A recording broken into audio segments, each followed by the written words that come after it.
Three things in human life are important. The first is to be kind. The second is to be kind. The third is to be kind. That's Henry James. And I think we could, in a way, paraphrase that, really. We could say three things in the spiritual life are important.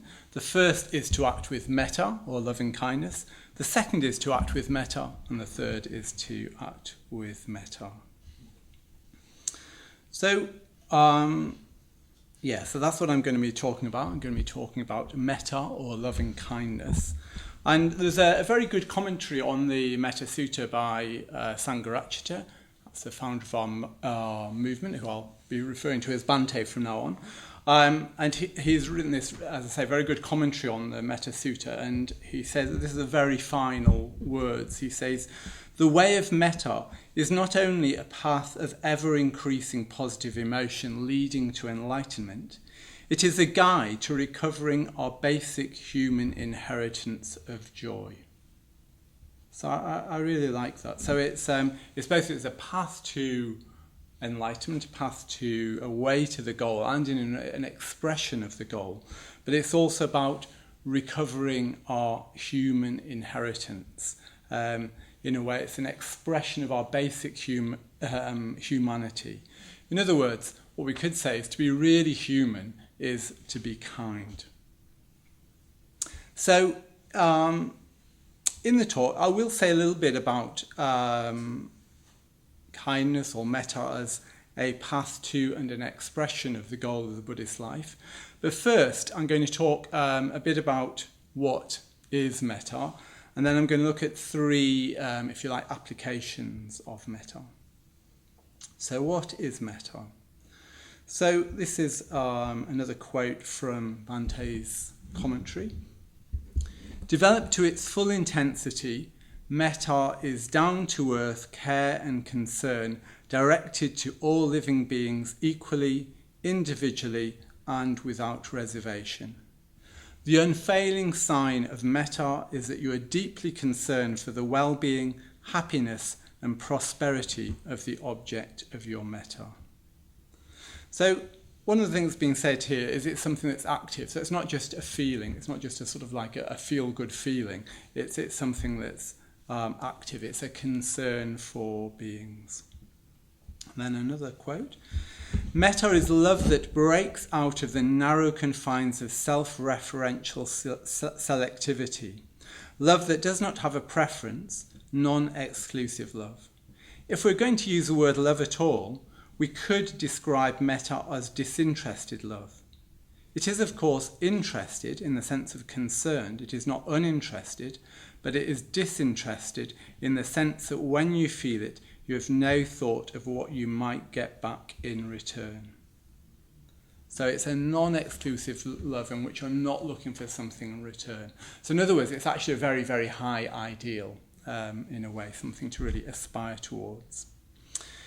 And it's often translated as loving kindness. The word metta itself, we also use a lot as, Subhadra who is leading the metta bhavana, the cultivation of metta. We often leave it untranslated, which in some ways is useful, although it can sound a bit cool or just a bit sort of unfamiliar. We could translate it as love, but the trouble with love is that's got such a wide range of things, from romantic love to I love chocolate, that again it sort of doesn't quite do it. So I prefer kindness, even though kindness has got its own, it's got its own problems. If it can sound, if we're not careful, sentimental. When I was giving a talk, a sort of PowerPoint talk on this course, I looked up Google images for kindness, and the sort of things I got was like little kitten with a like fluffy chicken, and that to me is sentimental. That is not kindness. But I do like the word kindness. It's been in our language for a long, long time.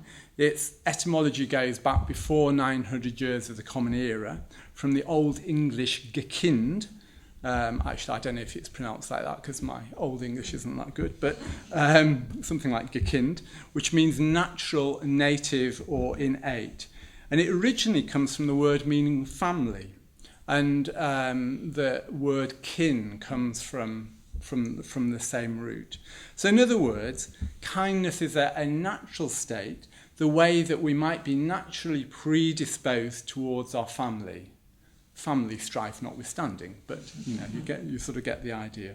So when I was developing the course, I decided to call it I call it kindness behaviour training. So kindness rather than compassion, which is a sort of later word. It's a Latinate word, and it's a longer word for one thing. Now, before I go any further, I just need to make a little disclaimer. So you might think that I'm a sort of like a natural meta type, like a love type. Actually, I've struggled with the metta meditation, the metta bhavana. And even now, if you were to say, what would you like to do? Would you like to do the metta bhavana, or would you like to do the mindfulness breathing? I'd say mindfulness breathing every time. So you might then wonder, how come I came to develop a course on and write a book on the metta? The simple answer is I was asked to do so. So about 6 years or so ago, I had a career break for 6 months, and when I came back, one of my friends I live with, a good friend of mine, Paramabandhu, who some of you will know, thought it'd be a really good idea if we had a follow-on course from the sort of mindfulness courses that we teach in breathing space. I could immediately see that was a good idea. And not only that, he thought it would be good if it was based on metta. So, recently mindfulness has become very, very popular. Although, that wasn't always the case. Certainly in our own sort of order and movement. I remember back in 1991, one of the order members, Amrishavaja, gave a talk, is there mindfulness in the order, with a kind of implication, no, there isn't, and maybe we should get a bit of a grip at it. Which is kind of surprising, because actually our teacher, Bhante, is actually very mindful, but I don't think we quite were very good at it back then.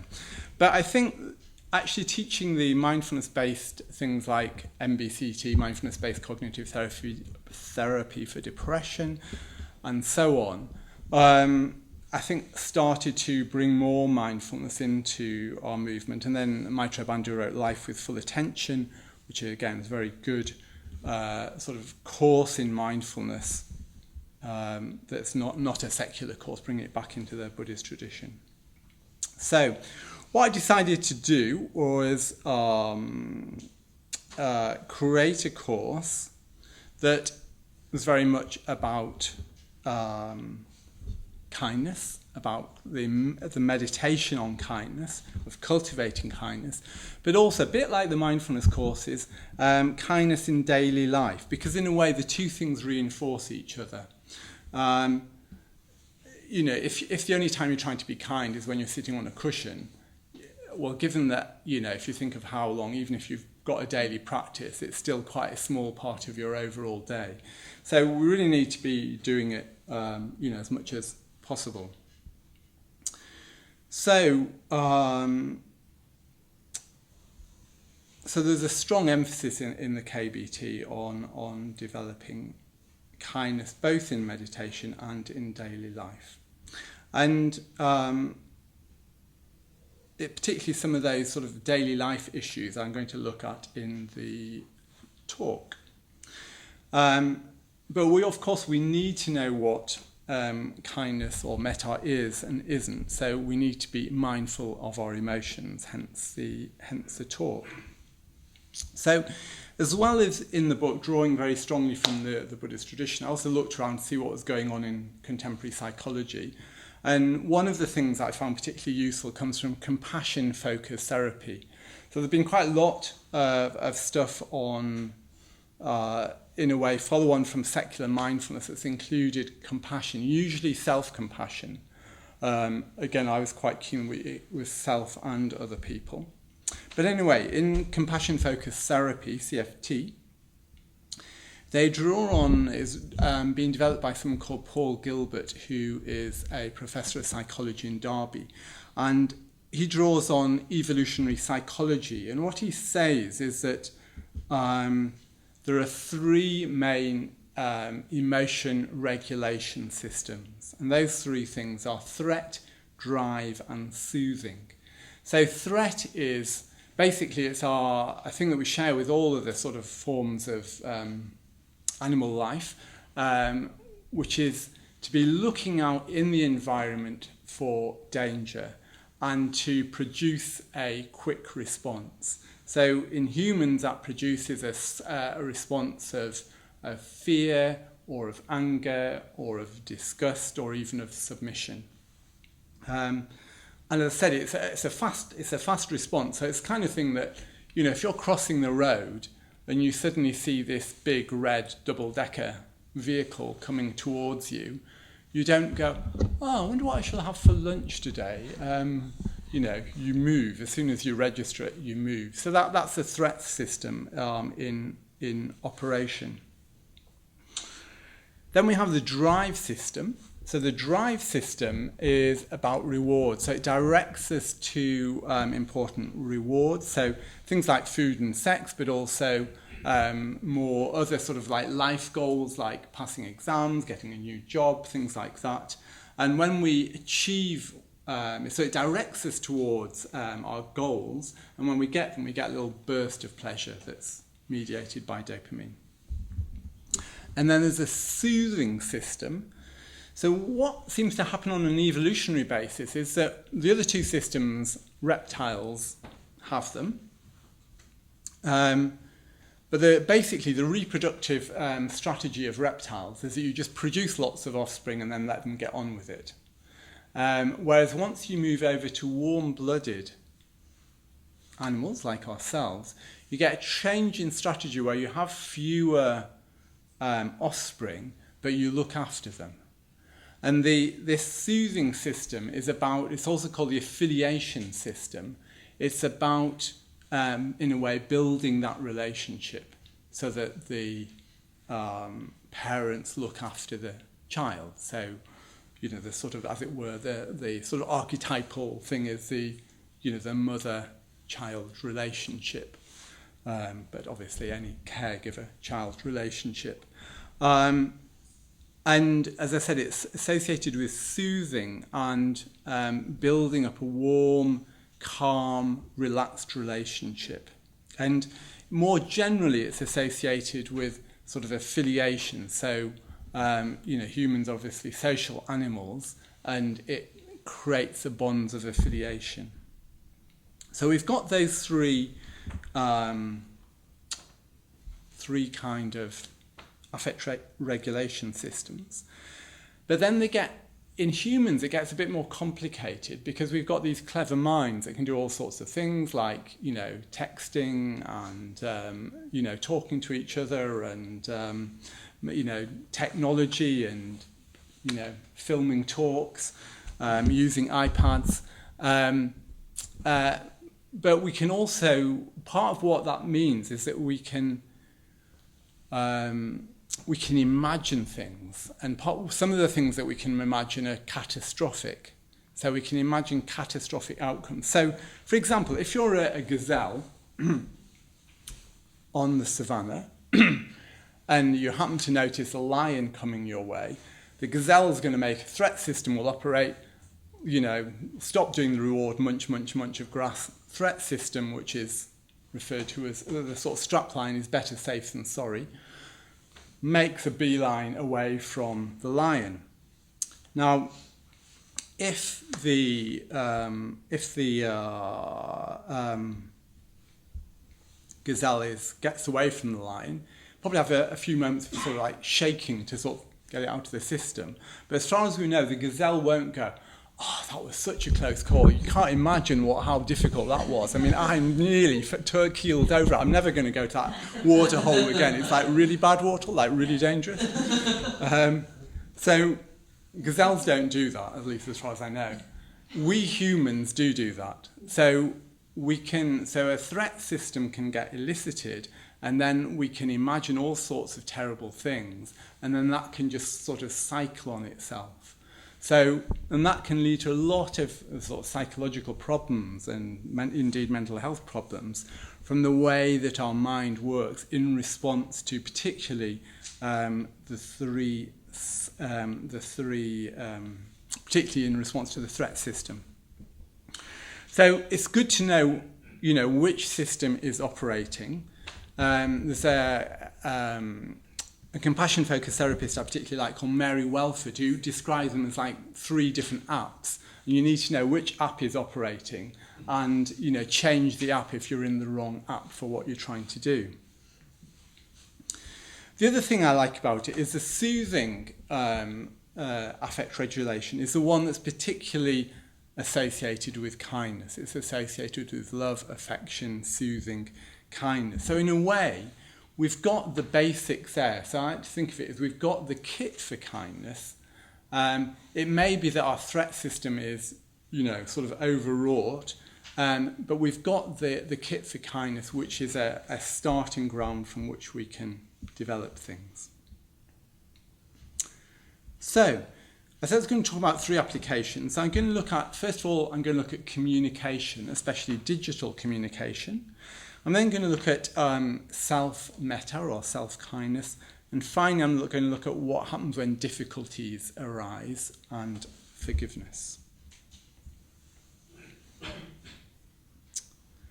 So, communication. So it's worth just sort of noticing that communication in some ways is quite hard. I mean, in many ways we're very good at it, but it's like it's easy to get on the wrong wavelength with someone. I was thinking of when I was thinking about this, I was reminded of this little poem by Billy Collins, which is called "Putting Down the Cat," and it goes like this. The assistant holds her on the table, the fur hanging limp from her tiny skeleton. And the veterinarian raises a needle of fluid which will put the line through her 9th life. Painless, he reassures me, like counting backwards from 100.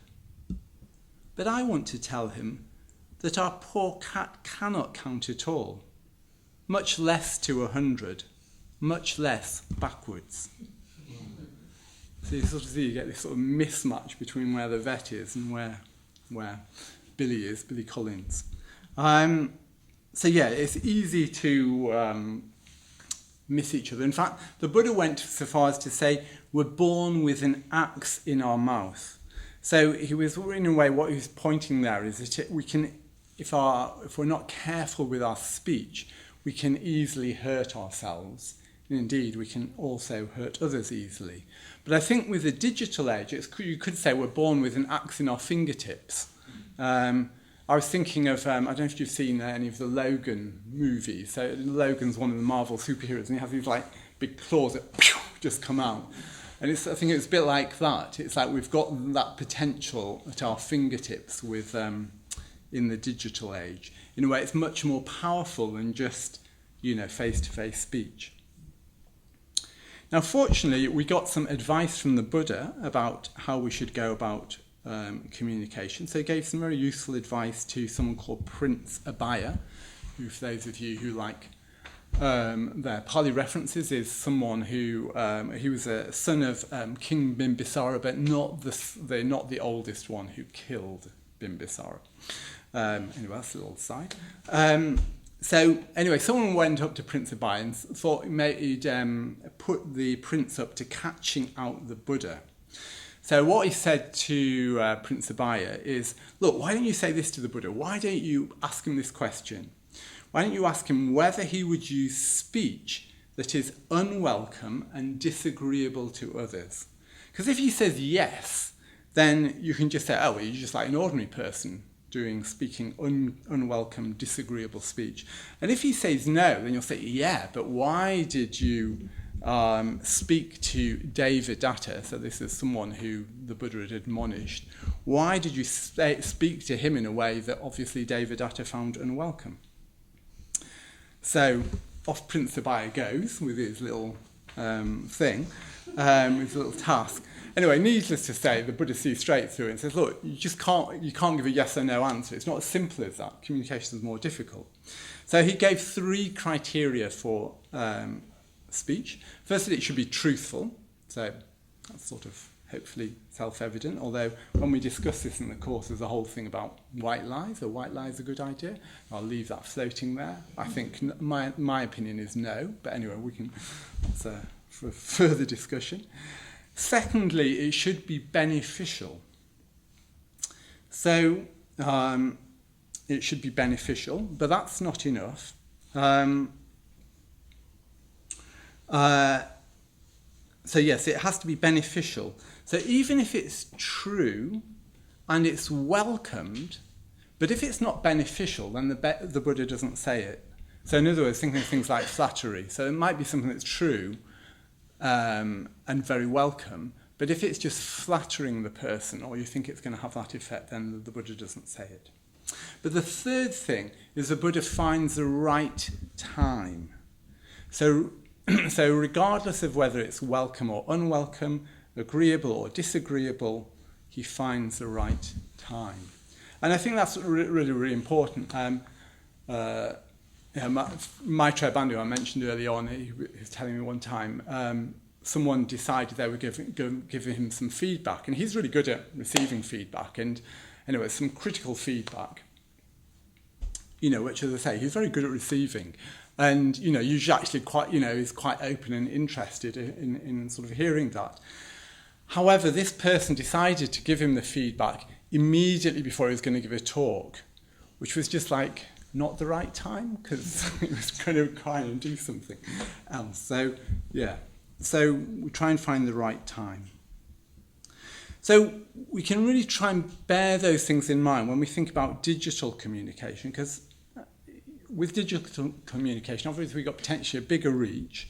It's in a way, it's much more powerful, like I was suggesting, like the Marvel superhero. We're quite familiar with, how unhelpful things like fake news can be.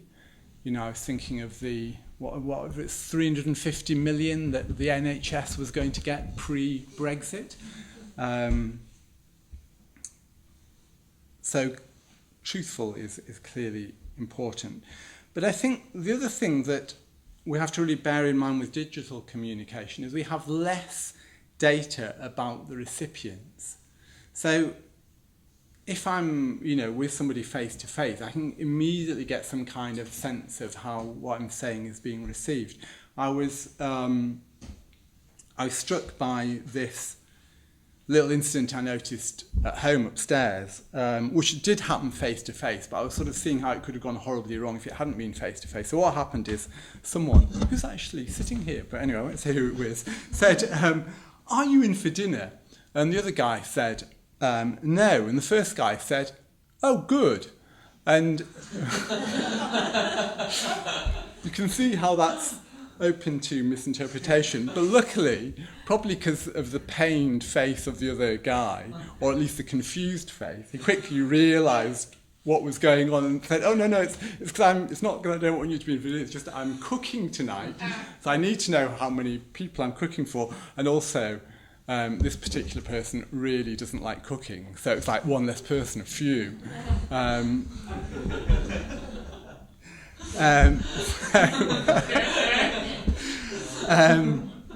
So yeah, you can see if that had been a text exchange, it could have easily gone horribly wrong, but because it wasn't, luckily it was okay. And I don't know if you've noticed that, but sometimes you can receive a text and it can be really unclear. I've noticed this particularly in sort of early stages of a romantic relationship. It's like, is that humour? Or actually, is that person annoyed with me? And sometimes it can be, emoticons notwithstanding, it can sometimes be a bit unclear. So yes, it means that empathy is harder.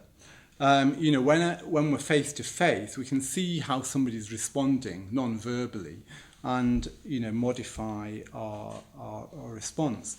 But I think the trouble is when we're sitting behind a computer screen or a phone, it kind of gives us a sense of sort of artificial sense of safety, and we maybe sometimes say things that we perhaps wouldn't say if we were face to face. So I've got a few recommendations for digital communication. So first of all, in an endeavour to be truthful, check your source. It's so easy to pass on things that aren't actually true. It's easy to be careless in that way, and I've seen that happen again and again. So check your source. Secondly, check your motivation. So, which app is in operation? Is this really the soothing kindness app that's in operation, or actually is it the threat or the reward? We've got such a strong desire to, quite naturally to, score a point or to appear clever or things like that. Again, I sort of reminded of another poem, it's a little poetic interlude, by Billy Collins. It's a bit longer, but I think it illustrates this. Well, it's almost like it's right there from childhood. We got this desire to either impress or to get one over, and it definitely lingers. So it's called child development. As sure as prehistoric fish grew legs and sauntered off the beaches into forests, working up some irregular verbs for their first conversation, so 3-year-old children enter the phase of name-calling. Every day a new one arrives and is added to the repertoire. You dumb goopy head. Billy Collins is an American, by the way. You big sewer face. You poop on the floor.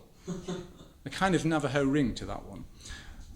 They yell from knee level, their little mugs flushed with challenge. Nothing Samuel Johnson would bother tossing out in a pub, but then toddlers are not trying to devastate some fatuous Enlightenment hack. They're just tormenting their fellow squirts, or going after the attention of the giants way up there with their cocktails and bad breath, talking baritone nonsense to other giants, waiting to call them names after thanking them for the lovely party and hearing the door close. The mature save their hot-head invective for things, an errant hammer, tyre chains, or receding trains missed by seconds.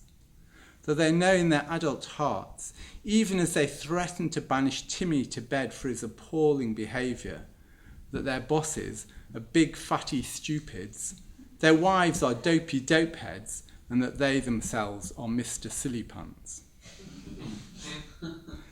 So yeah, it's sort of, in a way, it's kind of natural. We got that, we've got that in that. So again, it's like really good to just check what our motivation is before we send the text or the email. Thirdly, I think it's really good to really think about how is this likely to be received. Could it be misinterpreted? It seems very clear from, I'm writing this, seems very clear, but just pause for a moment. Is there any way that this could be misinterpreted? And then finally, number 4, which I always do, because it saved me so much grief, is reread before sending. It's so easy to press that send button on the email and then you go, oh dear. Or somebody points out afterwards and you go, you grimace. I mean, even just simple things like missing out the not. So not this, but you miss it out. And of course changes the whole meaning. And, hopefully people work it out, but not always. So those are my recommendations. Check your sources, check your motivation, think about how it's going to be received and reread before sending. So, next thing I want to look at was self-metta, or kindness to ourselves. Now, I think with this we can easily get into a bit of a mess. So we're sitting there all ready to go on the metta bhavana meditation, and we're doing kindness towards ourselves. And so we bring to mind ourselves. So here we are, bring to mind ourselves.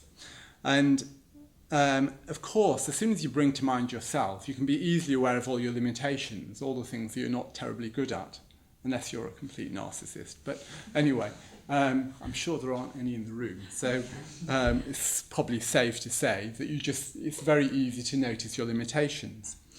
So then you sort of drag out another bit which tries to convince you that, you're not really so bad. You're really, you're kind of okay, despite all these limitations. And you can end up having this sort of like thing going on in your head between, but you're quite a decent chap. Oh yeah, but what about that and that and that? Yeah, I know, but and you sort of whole story narrative goes on in your head. So you just end up ruminating rather than meditating. So yeah, I think that can be one of the things that can happen.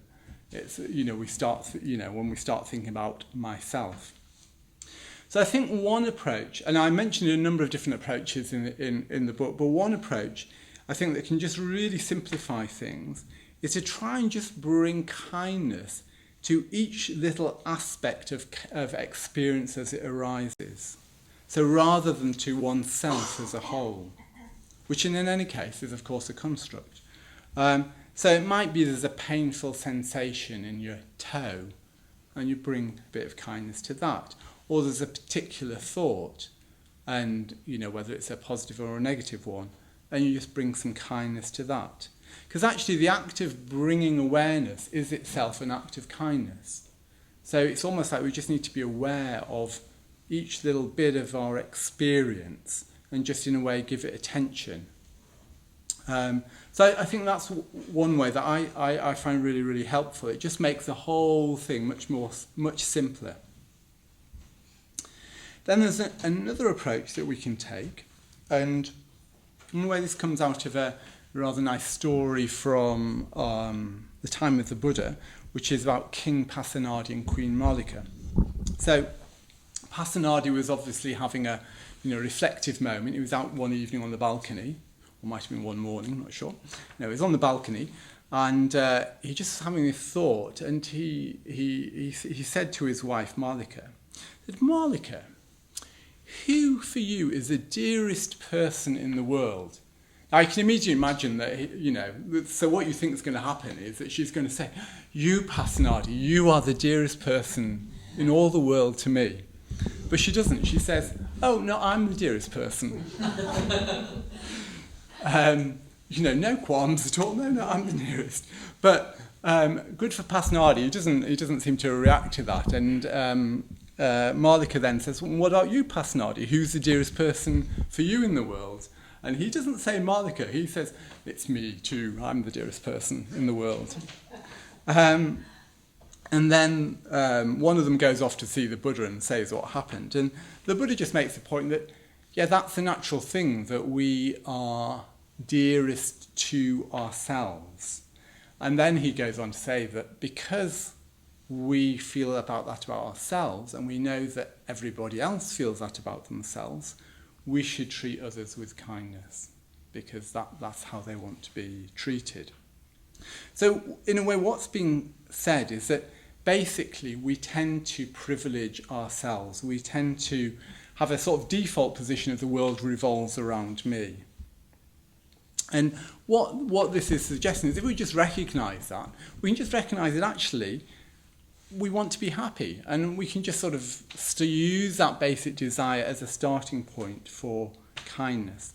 And if we're, relatively psychologically healthy, that can be enough. We just recognise, oh, actually, yeah, I want good things to happen to me, and use that as a basis of kindness. If, on the other hand, we have more trouble with disliking ourselves, and a lot of us have that to varying degrees, it's still relevant, because even with self-hate, it's self-hate. It's actually preoccupation about oneself.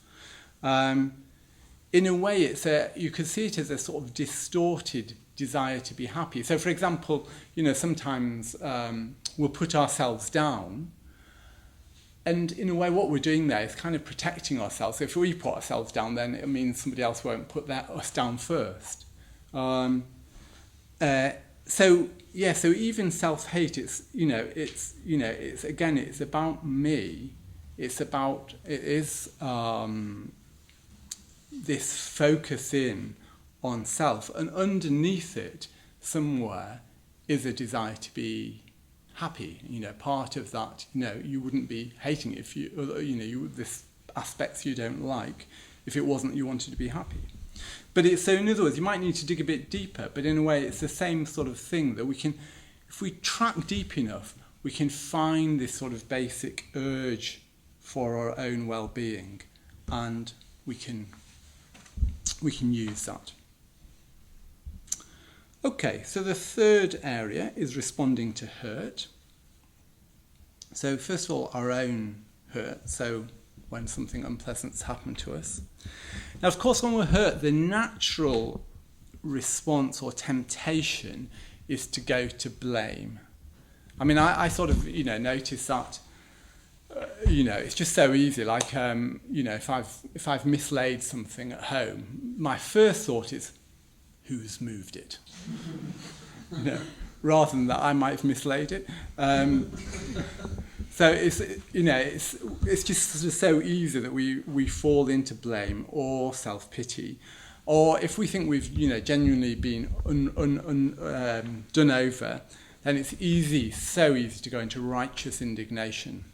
I feel so because you got right on your side. And then what we can also get into, which again I've noticed in myself, is a sort of flaunting our hurt, because then you get nice sympathy, and people, you tell them about this hard luck story, and people, oh, that's terrible, isn't it? It's so hard, I can't tell you how hard it is. So it's a very natural response to fall into blame, self-pity. However, the Buddha was very clear that that's not a good idea. He said, those who entertain such thoughts as he abused me, he beat me, he conquered me, he robbed me, will not steal their hatred. So it won't steal our hatred. In other words, it doesn't work. It doesn't work for us because we're caught in hatred, and of course it's not very nice for other people either. It doesn't really work for them. So it goes on the Buddha goes on from the Dhammapada, not by hatred are hatreds ever pacified here in the world, they are pacified by love. This is the eternal law. So when we're hurt, we need kindness, not blame or ill will or righteous indignation. But it's so easy to get into a sort of reinforcing cycle. So, we feel hurt, we fall into blame or pity. We then ruminate about, all the bad things that have happened to us and why this is so terrible and outrageous and it really shouldn't happen. And we sort of nurse a grudge, which just leads to more and more pain. And leads to what I think of as sort of hardening of the heart.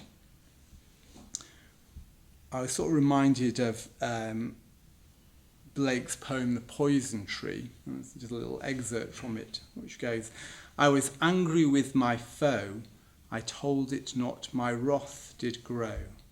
And I watered it in fears, night and morning with my tears, and I sunned it with smiles, and with soft, deceitful wiles. So that's soft, deceitful wiles. Quite sort of poisonous in a way. Well, it's called the poison tree. So so it's very easy to end up just staying in victim mode. It has such an allure to it. But actually that isn't kindness towards ourselves to do that. It's actually just leading to our own unhappiness. And really, when we're hurt, the only real solution I would suggest is forgiveness, which means bringing kindness or metta to the situation. Now, it doesn't mean pretending that something unpleasant hasn't happened if that is the case. Again, little quote excerpt from Bante's book. Feeling metta does not blind you to the facts. If someone is greedy or stupid, you see that they are. But with metta, you can always see through that greed or stupidity to the beauty of the human being. It is through metta that you can hold the two together, the ugly truth and the beautiful reality. So yeah, you see beyond the mere ugliness or unpleasantness. But it's, forgiving doesn't mean forgetting. You know what's happened. So another little thing about forgiveness that I like from somebody called Lewis Meds, I think he's called. And he says, to forgive is to set a prisoner free and to discover that the prisoner was you. So I particularly like that. It's like we get imprisoned by our unforgiving, by nursing grudges, by our righteous indignation. And actually, when we can forgive, we set ourselves free. And there have been quite, Subhadra Mati mentioned that I've included some research in the book, and there have been quite a lot of studies done on forgiveness. And they show that if we practice forgiveness, we're less likely to experience anxiety, depression, and substance misuse. We have greater emotional stability and life satisfaction. And also it appears to be protective to the heart. There was one study in which they got people to think about an offence, something that unpleasant had happened to them. And then there were three groups. So one group were to forgive, one group were to be angry, and the other were to distract. So they put them into the three groups. Everyone was distracted for 5 minutes and then allowed to ruminate, to think about the offence. And what they found is that the forgiving group, as opposed to the other two, the distracting or the other angry, their blood pressure fluctuations just stopped straight away and remained sort of stable for some time afterwards. So whereas the other groups, the blood pressure was going up and down because they were getting worked up about the thing, for those who forgave, that didn't happen. So how do we do this? I think first of all, unless it's quite a sort of trivial hurt, it's worth bearing in mind it's likely to be a process. I remember certainly being hurt by one of my friends who, because it was a friend, I wasn't expecting it, and it seemed like quite a change in his behaviour towards me. And I think hopefully I managed to be reasonably polite, reasonably friendly, but somewhere it felt like my heart just completely closed down. And it took, quite actually a number of years to really work on that, to sort of open towards him again. So it's worth bearing in mind it's likely to be a process. But I think there's a number of things we can do. First of all, we can reflect on the desirability of forgiveness. Because if we don't think it's a good idea, we're not going to do it. So we're going to get nowhere. I like this idea that forgiveness is a present. It contains the word give. It's almost like we're giving a present to the other person. That's quite a sort of noble thing to do. So first of all, reflecting on the desirability. And then we need to meet the hurt that we're feeling with kindness. And I think for that it's very useful to work on a body level. So we don't just get caught in the stories of, he said that and I should have said, but if I'd have said that, but he would have said that, you get into that sort of argument in your head. But to just feel in the body where the hurt is and just bring kindness to that. Then the third thing we can do, I think, is try and understand the other person. It's worth bearing in mind, as far as I'm aware, there are very few Buddhas in the world. So people will make mistakes. We're driven by our desires, by our ill will, when our desires are frustrated. And one of the things that I sometimes find helpful is that you could say from a certain point of view, people are doing the best they can given their conditions. That we're all in a way trying to be happy and to avoid suffering. The way we go about it sometimes, frankly, is really stupid, but nevertheless, that's what we're doing. And if we can connect to that, I think that can sort of really, really, really help. It's not to excuse or condone, but it's just to understand. And understanding can help. And then finally is just to try and act with kindness towards the other person. There's a little quote from Bhante that was, or something he said in Berlin on a conference, where he said, well, you can't always be happy, but you can always be friendly. And I found that very striking. We can't always feel happy. That's not completely in our control, but we can be friendly. So that's our own hurt. Now, what about if other people are hurt? Well, of course, if somebody else is hurt, we want to try and respond with sympathy, with compassion even. One of the Buddhist words is anukampa, which literally means to tremble with. We sort of tremble with somebody else's hurt, which sort of, somebody pointed out to me the other day, was sort of a bit like the gazelle after sort of trembling after getting over the lion. Now the dangers is, of course, is that we get drawn into righteous indignation. Again, because righteous indignation is so alluring. So somebody tells about something bad that's happened to them, and it's very easy to start taking sides and get drawn into righteous indignation. And then we can very easily end up with moralism that's disguised as metta, which is sort of a kind of quality that's actually a bit harsh, unforgiving, and judgmental. And the thing about that is if we get drawn into the righteous indignation, it doesn't help the person who's suffering because it helps them to remain in victim mode, and actually it doesn't help us because it just reinforces our own egoism, even though it may feel good because, you know, we're on the side of right. So ideally, and of course this is the thing about when the time is right, we want to try and help others to respond dharmically. So what that means is to help others to see that, of course, pain, hurt is, well, pain, suffering is in the nature of existence. You know, we can't completely avoid it. Sometimes, particularly after being practicing Buddhism for a while, there can be a belief that, well, you know, I'm practicing Dharma now, so I shouldn't suffer.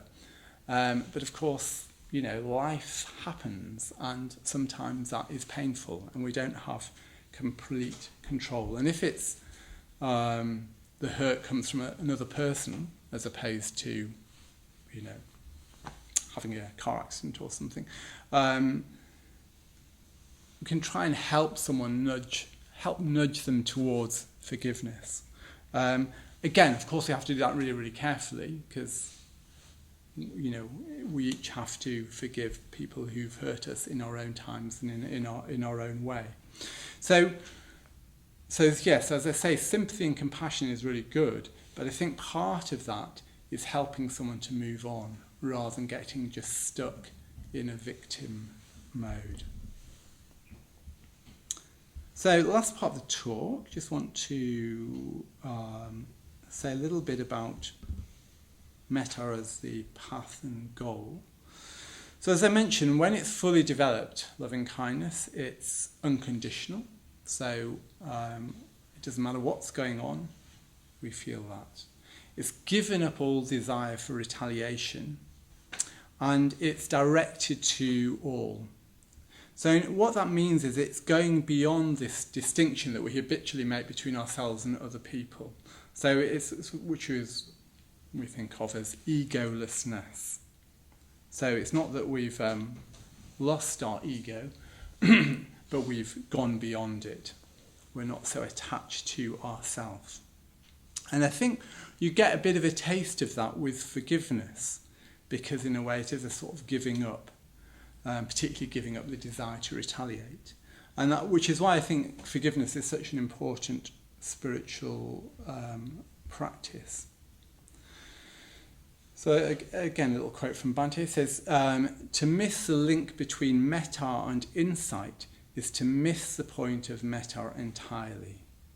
In other words, if we don't see that kindness is linked to the ultimate goal of, in a way, transcending ourselves, we're not really seeing what metta or kindness is. Now, when we talk about insight in Buddhism, we often talk about it in cognitive terms. We talk about seeing things being painful, insubstantial, impermanent, which is, you know, really, really helpful. But I think one of the things can happen with that, we can have a bit of a sort of cool appraisal, and that we can risk underplaying the emotional side and the volitional side.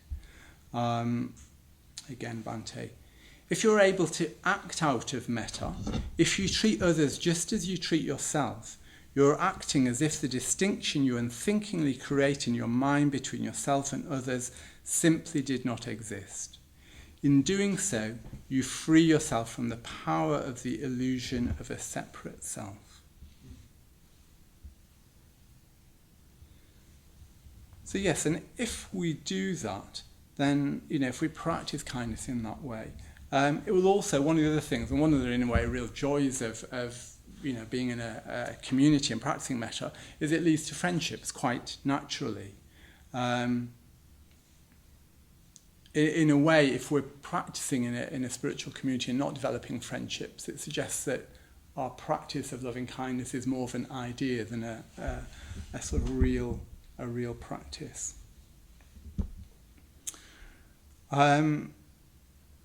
So the Buddha, as you know, created a spiritual community out of the welfare for beings, anukampa, compassion. So, but I think in a way that when the Buddha did that, in a way not just to pass on understandings, but in a way the spiritual community is of its own value. You could say that, sometimes said that metta or loving kindness is the fabric of the universe, the fabric of the universe. In other words, it's a natural response when we really understand what the universe is like. So metta or loving kindness is both a path and a goal, which leads to friendship, which leads to spiritual community.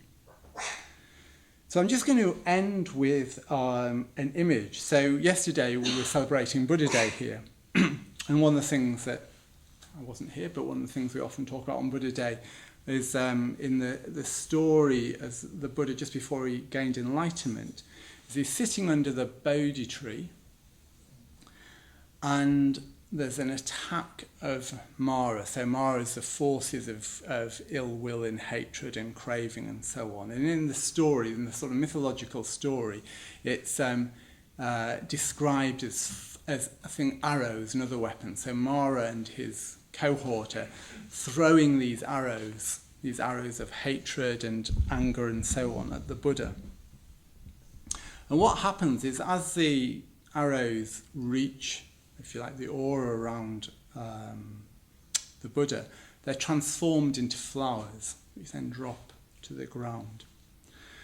So I think you could see that as, in one way of thinking about that, is the Buddha's metta or loving kindness. So in other words, it takes what is difficult and painful and transforms it into something beautiful. And one of the things that happens with metta, with loving kindness, is that we will tend to see the world more beautifully when we're in that state. And in fact, one of the traditional fruits of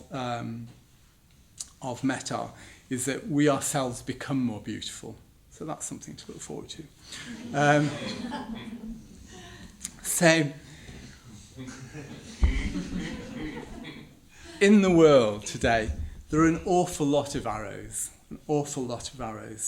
So let's make some flowers.